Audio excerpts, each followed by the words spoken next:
आप हैरान हो जाएंगे सुनकर कि बांके बिहारी के मंदिर में मंगला आरती क्यों नहीं होती। तो हुआ यूं कि एक आदमी बांके बिहारी के मंदिर के बाहर रोज सफाई करता था और वहीं भोजन करने के बाद रात्रि में मंदिर के बाहर ही सो जाता। एक दिन पुजारी जी ने सोचा कि यह आदमी इतनी मेहनत करता है तो चलो इसे कोई काम देते हैं। अब आदमी से पूछा गया कि गैया चरा सकते हो?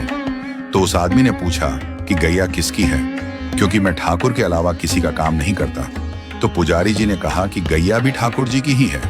तो उसने कहा मैं कर दूंगा। तो पुजारी जी ने कहा कि तुम कल से गैया लेकर जाना और तुम्हें भोजन भी वहां जंगल में ही मिल जाएगा। अगले दिन वो गैया लेकर गया और गैया चराने लगा। रोजाना उसके पास दोपहर में खाने के समय पर भोजन पहुंच जाता था। अब एक दिन क्या हुआ कि भोजन के समय पर भोजन नहीं आया, तो भूख की वजह से वह आदमी चिंता में आ गया। सोचने लगा कि जाकर पुजारी जी से शिकायत करूंगा और बहुत गुस्सा होने लगा।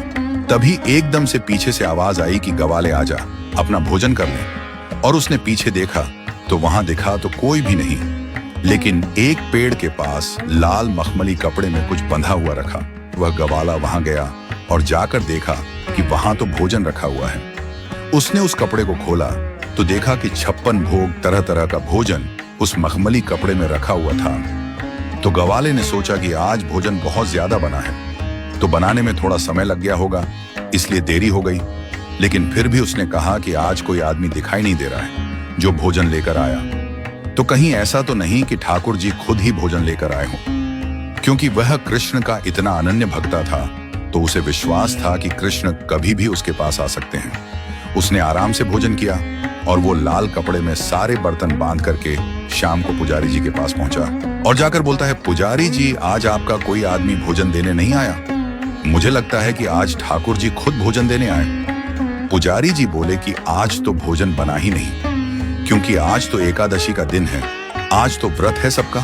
और पुजारी जी ने देखा उसके हाथ में लाल मखमली कपड़े में जो बर्तन है वो वही बर्तन है जिसमें रोज ठाकुर जी का भोग लगता है। तो पुजारी जी ने पूछा कि कोई भी तुम्हें भोजन देने नहीं आया? आदमी बोला नहीं, मुझे तो एक आवाज आई थी, ग्वाले भोजन कर ले।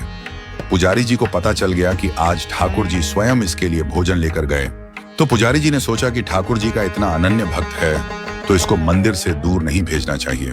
तो पुजारी जी ने कहा कि आज से तुम्हारी ड्यूटी मंदिर में ही है, यहीं रात को चौकीदारी करो, मंदिर का ध्यान रखो। मंदिर के द्वार बंद होने के बाद कोई भी मंदिर में आए जाए नहीं। तो उस रात से उस ग्वाले की ड्यूटी शुरू हो गई।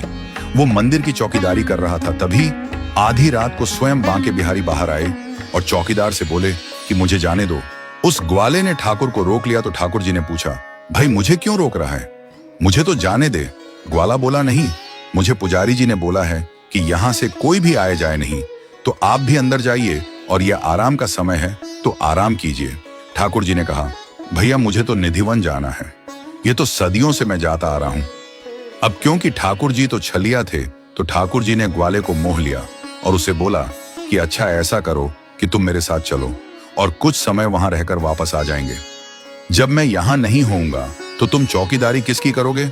अब वह मान गया और ठाकुर जी के साथ चल दिया। ठाकुर जी निधिवन के अंदर चले गए और वह निधिवन के बाहर बैठा गया। सुबह होने से कुछ समय पहले ठाकुर जी निधिवन के बाहर आए और ठाकुर जी ग्वाले के साथ वापस मंदिर आ गए। अब ठाकुर जी मंदिर के अंदर चले गए और यह बाहर पहरा देने लगा। तभी कुछ ही देर बाद पुजारी जी कुछ लोगों के साथ वहां मंगला आरती के लिए अंदर जाने लगे। तो ग्वाले ने पुजारी जी को अंदर जाने से रोक दिया। तो पुजारी जी ने कहा, क्यों? तो वह आदमी बोला, रात को ठाकुर जी बाहर आए थे, मेरे को लेकर निधिवन चले गए, वहां अंदर जाकर के सारी रात रास किया और अभी अभी थोड़ी देर पहले यहाँ आए हैं, तो भैया थोड़ा आराम तो करने दो ठाकुर जी को। पुजारी जी ने सोचा कि ठाकुर जी इसका भोजन लेकर आए थे और ये कह रहा है कि कल रात को ठाकुर जी आए थे, तो इसकी बात माननी पड़ेगी। यकीन मानिएगा दोस्तों, पुजारी जी सब लोगों के साथ वहीं बैठ गए और सुबह हो गई। और जब धूप निकल आई तब ग्वाले ने बोला कि अब आप जाकर पूजा कर सकते हो।